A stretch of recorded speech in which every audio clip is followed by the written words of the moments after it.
کر رہے ہیں؟ وزیراعظم صاحب نے پارلیمانی پارٹی کے ممبران ہیں ان کو افغانستان کی صورتحال کے اوپر اعتماد میں لیا۔ پاکستان کا جو سٹینڈ ہے وہ یہ ہے کہ اس وقت میں ہمیں افغانستان کو تنہا نہیں چھوڑنا چاہیے۔ جو ہماری ایک اس وقت ہیومینٹیرین ایڈ ہے، جو اس وقت ایک انسانی جذبے کے تحت جو اس وقت امداد ہے وہ جاری رہنی چاہیے۔ ہم نے دنیا کو بھی اپیل کی ہے، ہم نے پاکستان کے اندر سے بھی، آپ لوگ کو معلوم ہے کہ ویزا جو ہے وہ ہم نے آسان کر دیا ہے افغانستان کے لیے۔ افغانستان کے ساتھ جو تجارت ہے اس کو ہم نے بڑھایا ہے۔ ہر ممکن طریقے سے ہم اپنے جو افغانستان میں ہمارے بھائی ہیں ہم ان کی مدد کر رہے ہیں، اور ہم یہ چاہتے ہیں کہ اس وقت دنیا بھی جو ہے وہ افغانستان کو اکیلا نہ چھوڑے،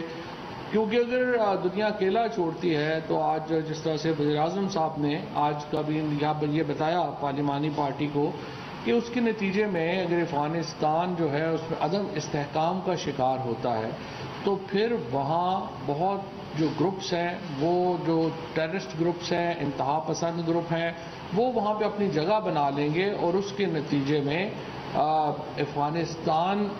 تو ظاہر ہے کہ اس کو نقصان پہنچے گا، دنیا کو اور خود پاکستان کو اس صورتحال کا شدید نقصان پہنچے گا۔ لہٰذا یہ بات بہت اہم ہے کہ افغانستان میں استحکام کے لیے جو دنیا ہے وہ اپنی کوششیں کرے۔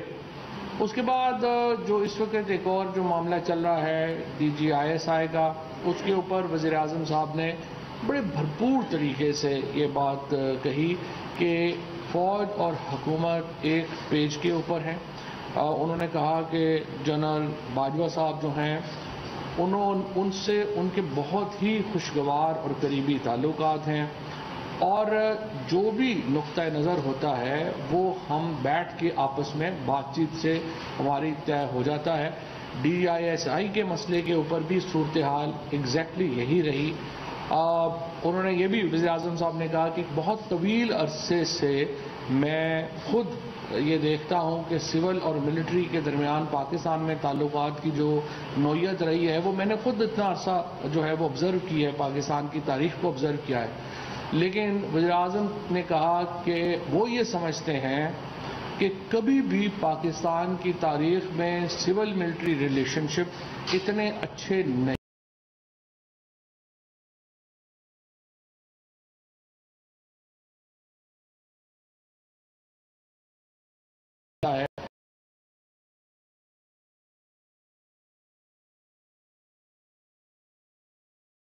وہ ایک جو پاکستان ہے ان فوج کی جو عزت ہے، فوج کا جو وقار ہے وہ پورے پاکستان کو عزیز ہے، اور اس یقینی طور کے اوپر یہی جو جذبہ ہے وہ برقرار رکھیں گے۔ اور جس طرح سے وزیر اعظم نے کہا کہ director general inter services intelligence یا ISI کے اپوائنٹمنٹ سے متعلق جو معاملات ہیں وہ مکمل طور کے اوپر طے پا چکے ہیں، پروسیس جو ہے وہ شروع ہے، اور انشاءاللہ ان کی جو اپوائنٹمنٹ ہے وہ بڑی جلدی ہوگی، اور اس کے اوپر پوری طور کے اوپر جو سول اور ملٹری دونوں جو سائڈز ہیں وہ آن بورڈ ہیں، اور انشاءاللہ ایک اعتماد کی فضا میں یہ فیصلہ جو ہے وہ ہوگا۔ اس کے بعد جو اگلا معاملہ آیا ہے وہ انفلیشن کا ہے۔ اس وقت پاکستان کے اندر ایک مہنگائی کا جس طریقے سے تذکرہ ہے اس کے اوپر وزیر اعظم نے بات کی، اور وزیر اعظم صاحب نے یہ بتایا ہے کہ جو اس وقت کی صورتحال ہے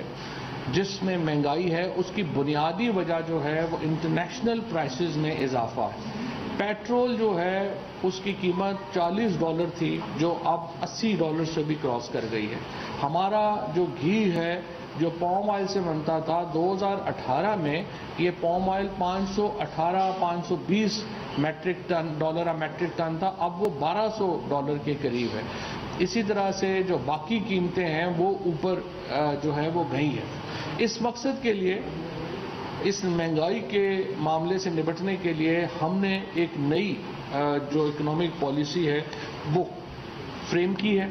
انشاءاللہ نومبر کے مہینے سے ہم 3 بڑے پروگرام لانچ کرنے جا رہے ہیں، جس میں صحت کارڈ کا معاملہ شامل ہے، کسان کارڈ شامل ہے اور احساس کارڈ شامل ہے۔ صحت کارڈ جو ہے وہ پورے خیبر پختونخوا میں ہو چکا ہے، لیکن اب پنجاب کی باری ہے۔ پنجاب کے ہر شہری کو، چاہے وہ کسی بھی جماعت سے تعلق رکھتا ہے، چاہے وہ کسی بھی اس کی جو رنگ نسل ہے کوئی بھی ہے، اس کے پاس آئی ڈی کارڈ اپنا ہوگا تو پنجاب میں ہر خاندان جو ہے وہ 7.5 لاکھ روپے تک کا میڈیکل انشورنس جو ہے وہ انشاءاللہ اس کو دیا جائے گا، اور یہ سلسلہ جو ہے شروع ہوگا نومبر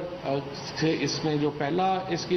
پری لانچ ہوگی اور پھر انشاءاللہ مارچ تک یہ تمام جو ہے وہ مکمل ہو جائے گا۔ اس کے ساتھ ساتھ احساس کارڈ دیا جا رہا ہے، تمام ڈیٹا جو ہے وہ اکٹھا ہو گیا ہے، اور وہ جو غریب ترین ہمارے لوگ ہیں جو مہنگائی سے ڈسے ہوئے ہیں ان کو احساس کارڈ دیا جائے گا کہ وہ نہ صرف یہ کہ یوٹیلیٹی سٹور سے بلکہ عام دکانوں سے بھی جا کے اس کارڈ کے ذریعے سستی چیزیں جو ہیں وہ کھانے پینے کی جو ہماری بیسک چیزیں ہیں وہ سستی چیزیں خرید سکیں گے۔ اور اس کے ساتھ پنجاب گورنمنٹ ایک مزدور کارڈ بھی جو ہے وہ لانچ کر رہی ہے، جس میں مزدوروں کے لیے جو ہے وہ فائدہ ہوگا، اور پھر کسان کارڈ ہے جو ہم سبسڈیز اس وقت دے رہے ہیں، وہ ہم ان کی سبسڈی کئی دفعہ کسانوں کو پہنچتی ہے، کئی دفعہ نہیں پہنچتی ہے، لیکن اب یہ جو سبسڈی ہے یہ براہ راست کسانوں کو کسان کارڈ کے ذریعے جو ہے وہ جائے گی۔ اس کے بعد جو اس وقت جو 12 ربیع الاول کا چونکہ مہینہ ہے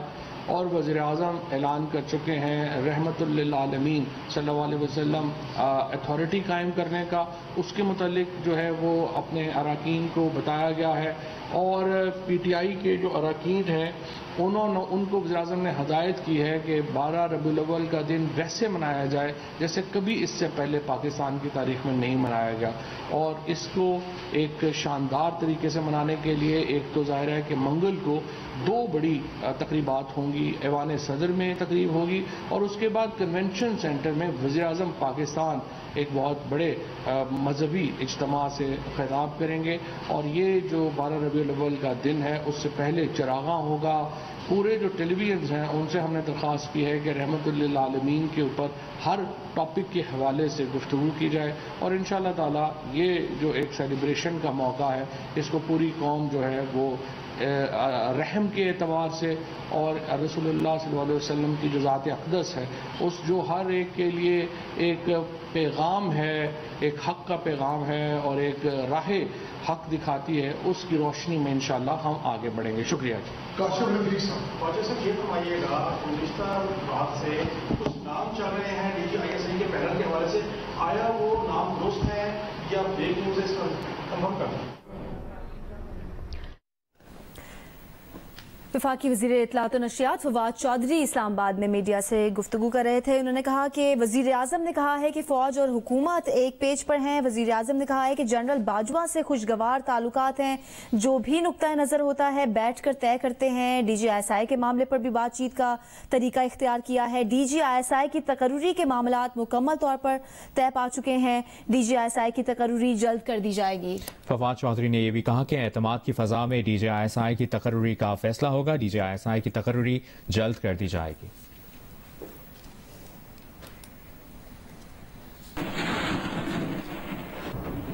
ہم واپس آتے ہیں اس بریک کے بعد۔